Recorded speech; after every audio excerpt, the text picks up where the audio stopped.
نہ ان کے لیے کوئی بندوبست کیا گیا جس سے وہ اپنی کلاسز کے ذریعے اس کورس کو کور کرتے۔ پھر اس کے علاوہ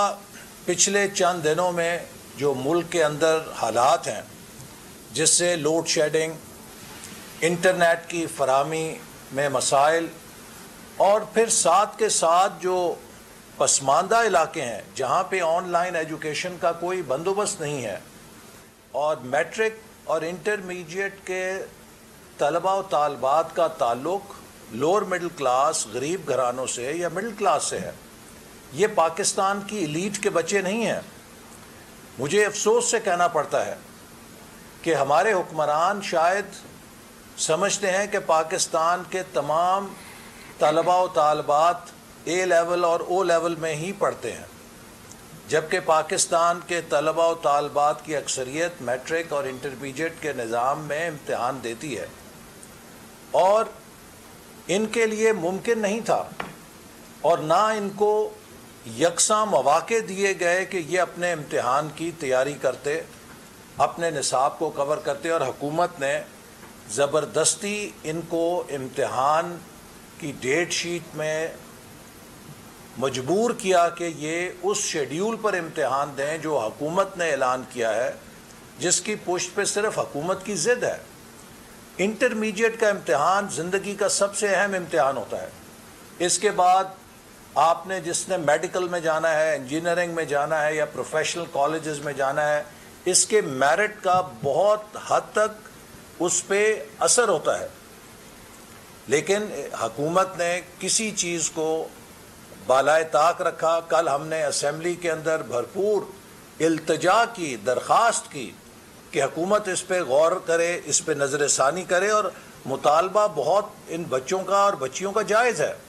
کہ یا ہمیں آپ 45 دن کے لیے امتحان مؤخر کریں تاکہ ہم اپنا نصاب کور کر سکیں، ہم امتحان کی تیاری کر سکیں، ہمیں موقع دیا جائے کہ ہم نصاب پورا کر کے امتحان دیں، یا پھر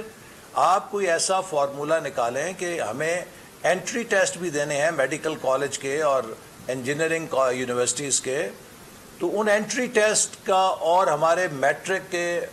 امتحانوں کا کوئی آپ کمپوزٹ بنا لیں، 85% ویٹیج دے دیجیے انٹری ٹیسٹ کو، وہ بھی امتحان ہے، اور 15% آپ میٹرک کے امتحانوں پہ لے کے ہماری میرٹ بنا لیں۔ لیکن حکومت، مجھے افسوس سے کہنا پڑتا ہے کہ کسی تجویز پہ رضامند نہیں ہوئی اور اس نے محض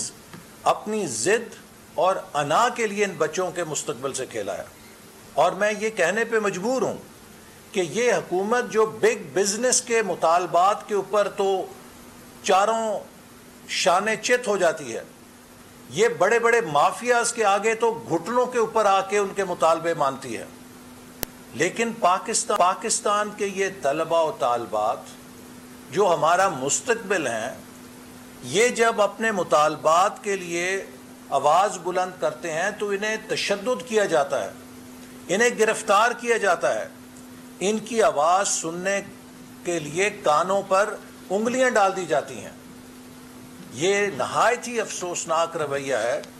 کہ پچھلے 3 سالوں میں ہم نے دیکھا کہ مختلف مافیاز کو کس طرح حکومت نے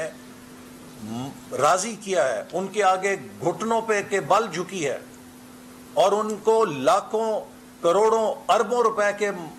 منافع دیے ہیں غریب عوام کی قیمت کے اوپر، اور یہاں پہ سٹوڈنٹس کا جائز مطالبہ ہے۔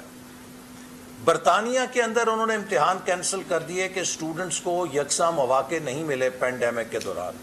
دوسرے کئی ممالک میں یہی انہوں نے اپنے بچوں کے ساتھ سلوک کیا۔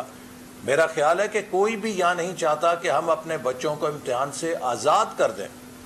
وہ خود کہہ رہے ہیں کہ یا آپ ہمارے انٹری ایگزام کو بیسس بنا لیں یا خدا کے لیے 45 دن کے لیے امتحانات کو مؤخر کر دیں تاکہ ہم نصاب پورا کر کے اپنا امتحان اعتماد کے ساتھ دے سکیں۔ لیکن حکومت نے انہیں کرب میں، انہیں ڈپریشن میں دھکیلا ہے، ان کو ذہنی دباؤ میں ڈالا ہے اور ان کا اعتماد اٹھایا ہے کہ ان کی آواز بھی اس ملک کے اندر سنی جاتی ہے۔ میں سمجھتا ہوں کہ یہ نوجوانوں کے ساتھ نہایت زیادتی ہے اور ہم نے اس مسئلے پر حکومت کے نمائندوں کو بھی دعوت دی کہ یہ کوئی سیاسی مسئلہ نہیں ہے، مسلم لیگ نون یا پی ٹی آئی یا پیپلز پارٹی یا کسی سیاست سے بالا تر، یہ بچے ہمارے مشترک ہیں۔ اور کل میں نے پی ٹی آئی کے اراکین اسمبلی کو بھی دعوت دی تھی کہ آپ کے حلقوں کے بچے بھی امتحان کی اس مشکل سے دوچار ہیں، خدا کے لیے آپ ان کی آواز بنیں۔ لیکن مجھے افسوس سے کہنا پڑتا ہے، بھاری دل کے ساتھ کہنا پڑتا ہے کہ نوجوانوں کی اس آواز کو سننے سے حکومت نے انکار کیا۔ اب بھی وقت ہے، میں حکومت سے ایک دفعہ پھر التجا کر رہا ہوں کہ حکومت ان بچوں اور بچیوں کی آواز کو سنے، امتحانات کے لیے نیا شیڈیول دے اور ان کو جو نصاب ہے وہ کور کرنے کا موقع دے، اسپیشل کلاسز کی جائیں تاکہ یہ پورے اعتماد کے ساتھ امتحان دیں اور ایک شفاف میرٹ کے ذریعے یہ اپنی اعلیٰ تعلیم کو جاری رکھ سکیں۔